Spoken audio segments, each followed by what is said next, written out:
Mes chers concitoyens, bonsoir. Merci d'être présents pour notre 11e point d'information Covid. Cela va faire une semaine que nous sommes confinés.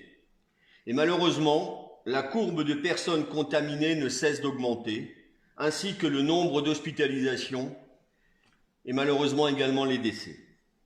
Je salue le docteur Caroline Pfister, généraliste à Reichstett, qui a accepté de revenir nous voir pour nous parler du Covid-19 d'un point de vue médical et surtout pour répondre aux questions que vous pouvez vous poser. Je vous rappelle, pour poser vos questions en direct, il vous suffira de les taper sur Facebook et elles apparaîtront. Nous allons d'abord faire un point général et ensuite répondre aux questions posées par mail et ensuite aux questions en direct sur Facebook. Au niveau départemental, nous sommes toujours dans la zone d'alerte maximale. L'Eurométropole dépasse les 400 cas pour 100 000 et tous les jours de nombreux cas se déclarent, et ce, malgré le confinement et le masque. Je fais un rappel aussi, des structures qui sont fermées. Permettez-moi de vous rappeler, malgré le contexte, il faut que nous gardions notre morale. Ça, c'est important. Malgré cela, donc, je répète, toutes les activités associatives sont suspendues. La salle des fêtes et les halles des sports sont fermées, sauf dérogation pour les activités scolaires et les halls de tennis pour les joueuses de tennis qui sont sur la liste haut niveau du ministère de la Jeunesse et des Sports. Les terrains de football sont fermés, pas de sport collectif même à l'extérieur. Les clubhouses sont fermés, la pêche est interdite à l'étang, le fort Rapp et le parc des maisons alsaciennes sont fermés aux visites. Par contre, les aires de jeu, le tour du plan d'eau, le parcours santé, les berges du canal, la forêt du fort sont accessibles, ainsi que les chemins dans les champs. Les cimetières et les lieux de culte sont ouverts, il n'y a pas de célébration. La mairie est ouverte au public, mais uniquement sur rendez-vous et appel téléphonique préalable. À cette fin, si le contact physique s'avère absolument nécessaire, nous restons disponibles et également en cas d'urgence, n'hésitez pas à venir ou à nous appeler. Nos agents du service administratif sont en partie en télétravail, sous forme d'un roulement. Ceux du service technique et d'entretien sont sur la brèche. En ce moment, ramassage des feuilles, entretien des espaces verts, désinfection des locaux après usage. On rappelle simplement au niveau des écoles et du périscolaire, ils sont nettoyés 2 fois par jour. Il y a un nettoyage des tables, nettoyage de l'ensemble des parties. Les points contacts sont désinfectés à midi et le soir, il y a une désinfectation totale des locaux par vaporisation. J'ai une pensée particulière pour nos ATSEM qui non seulement s'occupent du respect du protocole sanitaire tout en faisant leur travail d'aide aux enseignants, mais ont une surcharge de mission suite au plan Vigipirate urgence attentat. En effet, elles sont obligées d'accueillir les enfants à l'extérieur. La coccinelle est ouverte et fonctionne normalement, ainsi que le relais d'assistance maternelle. Nos agents de l'EHPAD sont en poste 24 heures sur 24 et veillent sur nos aînés tout en faisant respecter le protocole sanitaire. Je rappelle brièvement que si vous avez un résident à l'EHPAD, les visites sont possibles. Pour vos rendez-vous, vous pouvez téléphoner uniquement du lundi au vendredi de 10h à 12h. En dehors de ces horaires, aucun rendez-vous ne sera accordé ni par téléphone ni par email. Les visites ont lieu en chambre, elles durent 30 minutes et une seule visite à la fois est autorisée. Les prises de rendez-vous Skype, en effet, on a remis en place les tablettes qui vous permettent d'avoir une vue directe avec votre famille, se font par téléphone auprès de l'animatrice Marie du mardi au jeudi de 9h à 10h. Vous avez également la possibilité de prendre des nouvelles de votre parent en téléphonant tous les jours entre 15h et 16h. Évitez de le faire en dehors de ces horaires. Le personnel sera difficilement disponible pour vous répondre. Il y a également une charge de travail qui a fortement augmenté et l'organisation perturbée en raison des protocoles et consignes liés à l'épidémie Covid. Également, quand vous arrivez, soyez patient à l'entrée de la structure lorsque le personnel à l'accueil est absent. En effet, dans ce cas, c'est le personnel soignant qui vient vous ouvrir et qui pourra à ce moment être en soins lorsque vous sonnez. Donc soyez patient, vous sonnez, vous attendez, on s'occupera de vous. Enfin, si les horaires de rendez-vous vous posent vraiment problème pour X raisons, téléphonez directement à l'EHPAD et on arrivera à trouver un arrangement. La médiathèque est fermée pour l'instant. Les agents en profitent pour les inventaires et remises en condition des ouvrages. Le local jeune est fermé également, le personnel transféré vers le centre de loisirs. Au niveau du centre communal d'action sociale, un suivi, tout comme lors du premier confinement, est assuré auprès des personnes âgées vulnérables selon la liste établie et réactualisée lors de la canicule 2020. La Croix-Rouge y sera associée, autant pour apporter un soutien logistique, course, qu'un soutien moral aux personnes sans proximité familiale ou de voisinage. L'information figure sur les réseaux sociaux et par voie d'affichage. J'en profite pour lancer un appel à la solidarité entre voisins. Prenez pas de risques ou n'en faites pas prendre à vos voisins, mais essayez de garder ce lien social qui nous fait perdurer le vivre ensemble. L'ouverture des restaurants du cœur est maintenue également sur rendez-vous et tous les 15 jours. Mes chers amis, je sais que ce n'est pas facile et j'ai une pensée pour nos commerces et restaurants. Une pensée, c'est une chose, mais on peut peut-être les soutenir en consommant ou en commandant local. C'est un geste simple qui peut les aider et peut-être les sauver. Dernier point par rapport à la géothermie, nous avons obtenu une visioconférence avec la préfecture le 12 novembre. Je vous tiendrai bien sûr au courant des résultats de la concertation. Voilà, et maintenant je vais donner la parole au docteur Pfister avant de passer aux questions-réponses. Alors au niveau du point médical, Reichstett ne fait pas exception à la deuxième vague, comme vous vous en doutez. On a constaté, chacun au cabinet, une augmentation exponentielle du nombre de cas. Depuis, je dirais, 2 semaines et demie, 3 semaines, on a des cas positifs tous les jours. Alors la situation ne se vit pas de la même manière qu'au mois de mars, parce qu'au mois de mars, on ne testait pas la majorité des patients. Là, on teste, donc on a des cas positifs, beaucoup de cas positifs qui ne sont pas forcément symptomatiques, donc il y a des cas positifs asymptomatiques, mais il y a aussi des cas positifs symptomatiques. Heureusement pour l'instant, pour ma part, pas d'hospitalisation, mais voilà, je comptabilise, je pense, une bonne 50aine de cas, voilà. Et on est tous dans le même ordre de grandeur. Donc Reichstett ne fait pas exception à la règle, donc il faut que vous soyez prudents. Et les mesures de protection, vous les connaissez, on les répète sans arrêt, c'est vraiment les mesures barrières, c'est le port du masque. Le port du masque, dès que vous sortez de chez vous, c'est le plus simple, c'est de le mettre en sortant de chez vous, parce que parfois on me pose des questions, à quoi sert le masque dans la voiture, ou à quoi sert le masque si je vais me promener et qu'il n'y a personne pendant l'heure dont je peux bénéficier pour l'activité physique. Vous ne savez pas sur qui vous allez tomber. Donc voilà, on sait que les patients sont contagieux 2 jours avant de développer des symptômes. Donc quelqu'un peut ne pas être malade et être déjà contagieux. Donc il faut porter le masque quand vous sortez de chez vous.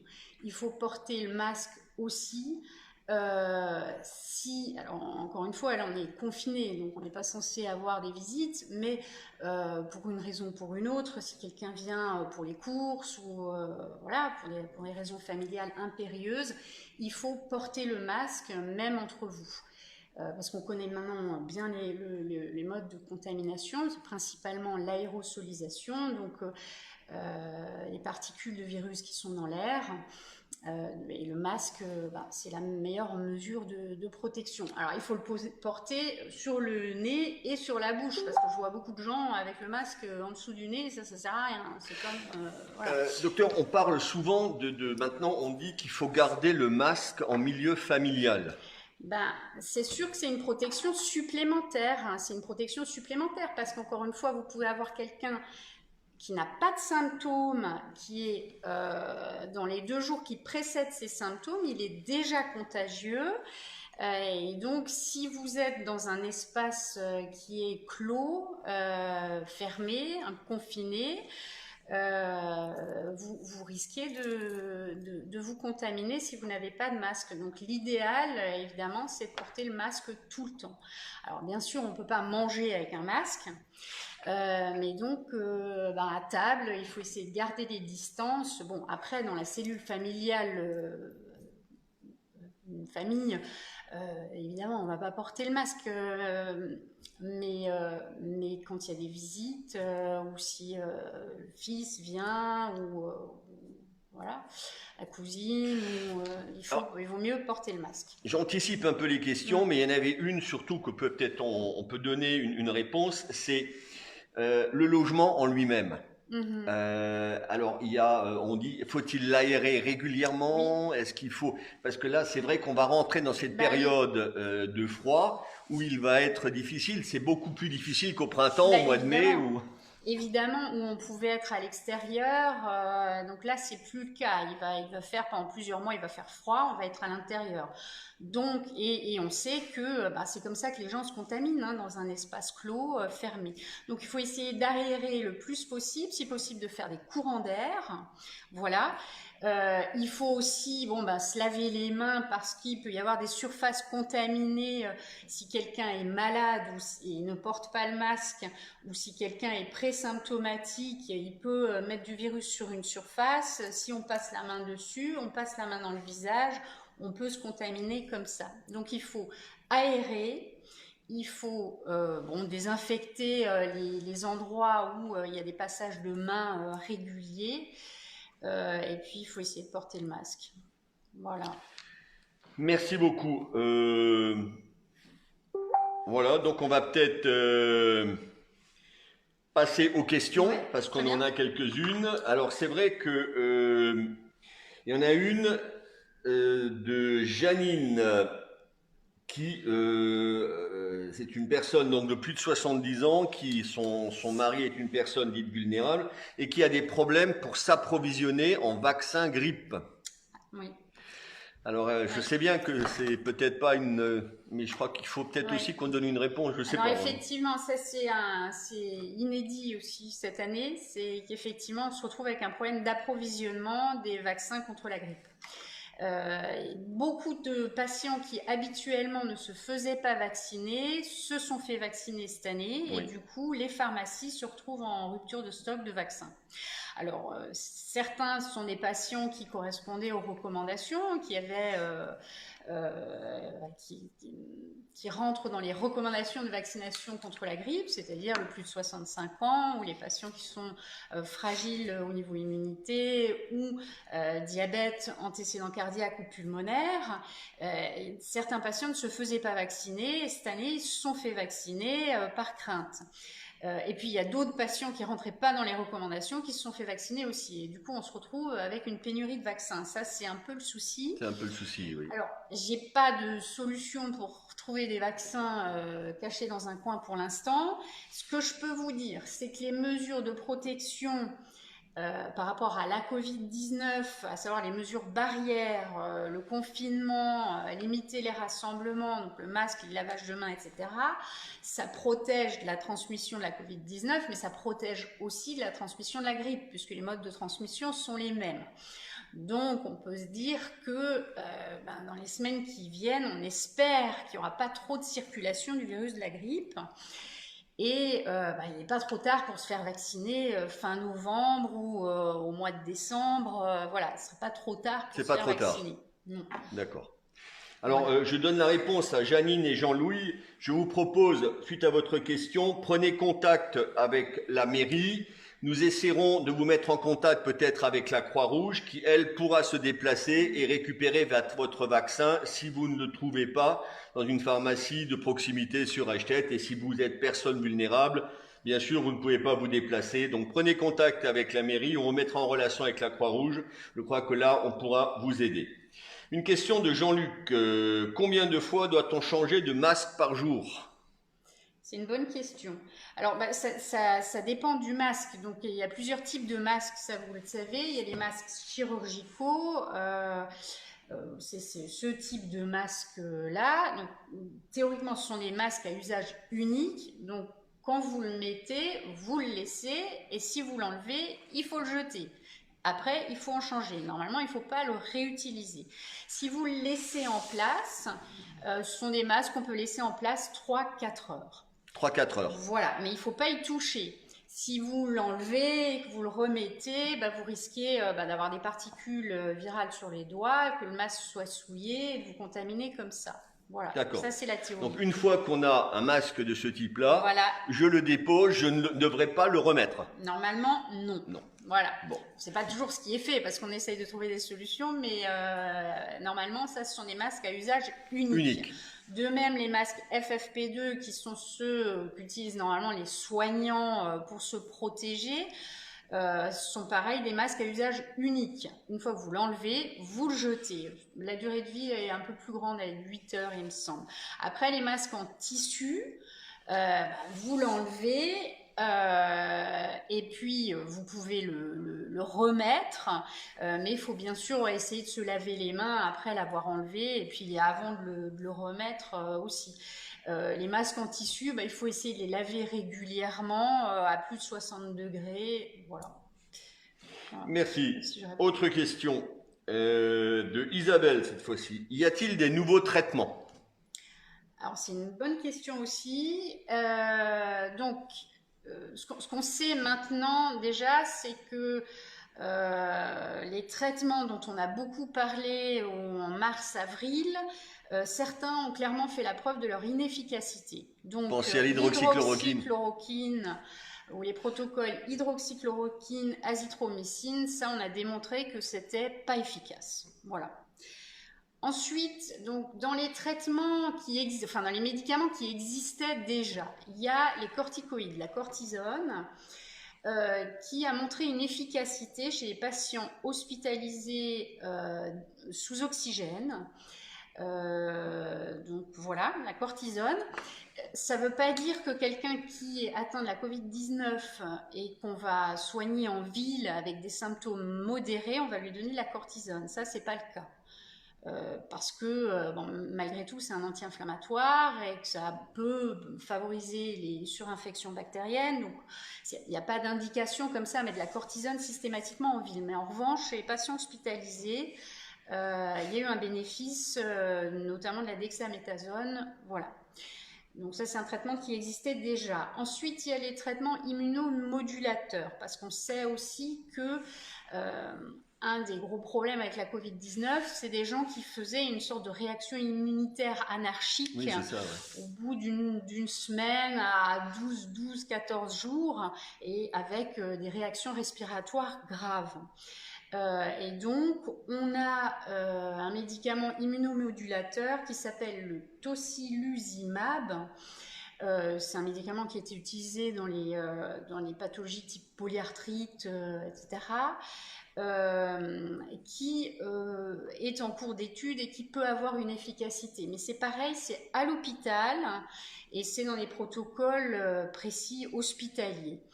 Les plasmas de convalescents, donc de gens qui ont été malades de la Covid, pareil, c'est à l'hôpital. Il y a des espoirs sur ce type de traitement, mais c'est dans des protocoles encadrés à l'hôpital. À l'hôpital, hein, c'est ça.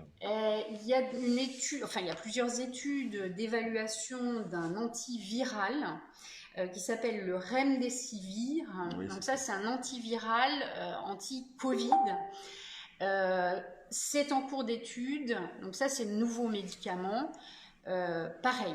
C'est chez les patients hospitalisés. Donc ça, c'est de l'hospitalier. En gros, en ville, il n'y a pas de nouveauté, si ce n'est que voilà, on surveille les patients, on sait quels paramètres il faut vraiment surveiller. Voilà. Merci beaucoup, Caroline. Donc, il y a une autre question de Christian cette fois-ci, qui a été testé positif Covid-19 et qui se pose la question, puis-je me faire vacciner quand même contre la grippe?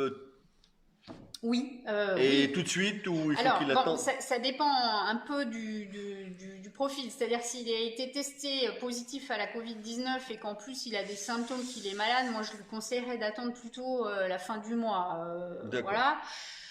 S'il est positif asymptomatique, qu'il attende au moins une dizaine de jours, mais il n'y a pas de contre-indication à se faire vacciner contre la grippe parce qu'on est positif au Covid-19. Il faut juste peut-être attendre une latence, quoi. Je dirais plutôt fin du mois.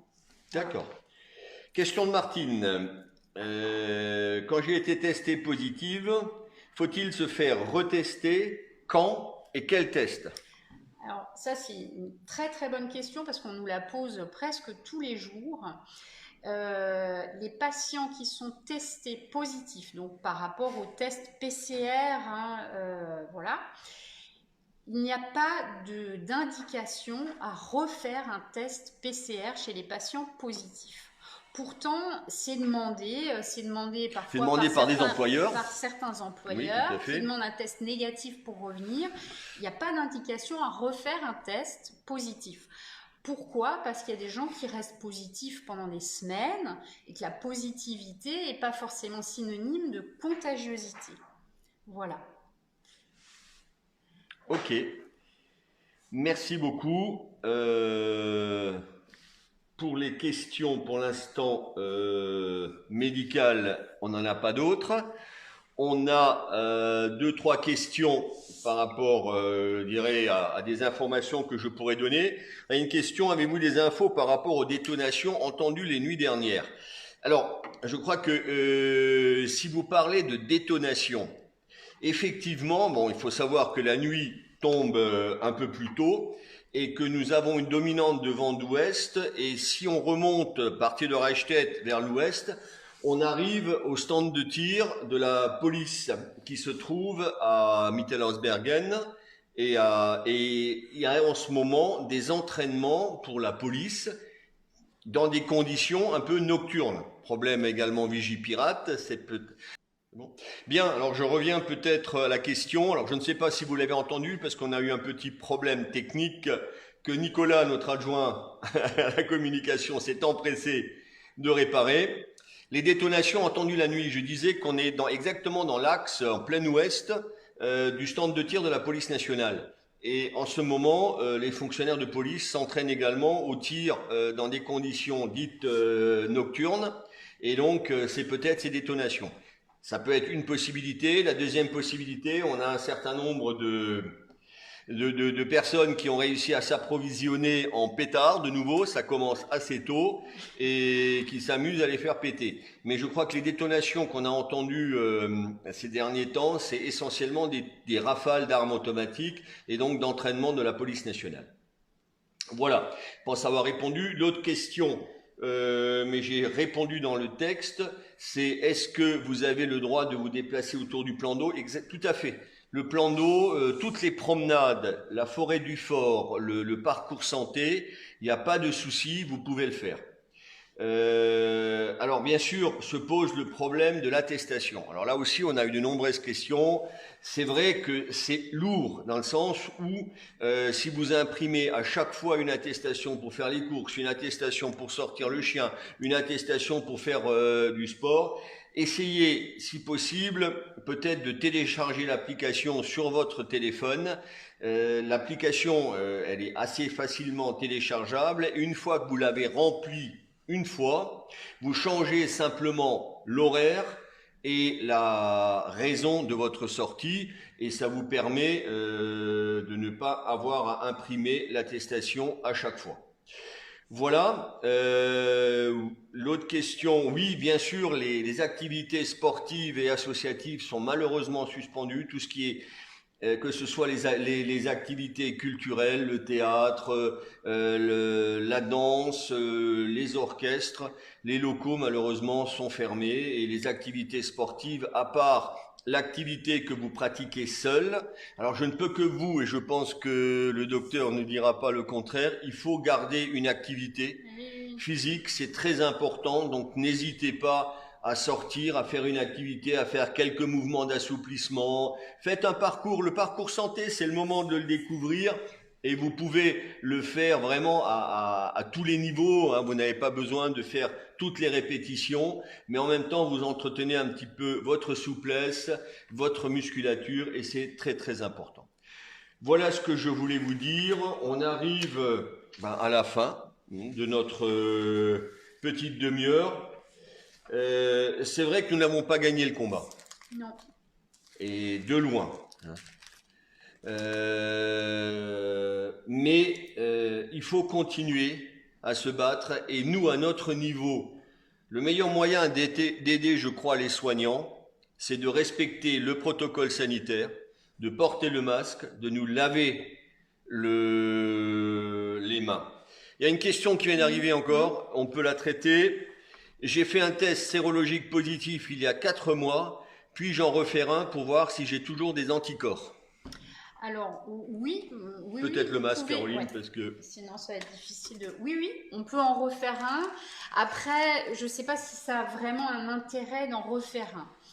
Globalement, ce qu'on pense, c'est que les gens qui ont fait des formes modérées de la Covid-19 et qui ont des anticorps sont malgré tout protégés pendant une période qu'on évalue entre 6 mois et 2 ans. Mais ça, on ne sait pas encore. Donc, globalement, là, pour l'instant, s'il y a 4 mois, si vous avez fait la Covid pendant la première vague, normalement, vous ne devriez pas être réinfecté là dans les mois qui viennent. Donc, refaire une prise de sang pour voir s'il y a encore des anticorps, ça ne va pas forcément nous donner beaucoup d'informations, d'autant qu'on peut avoir aussi, en plus des anticorps, une immunité cellulaire qui vous protège aussi un petit peu de la Covid-19. Donc, voilà.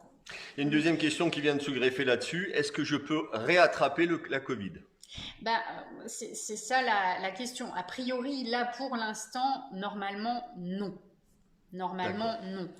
Voilà.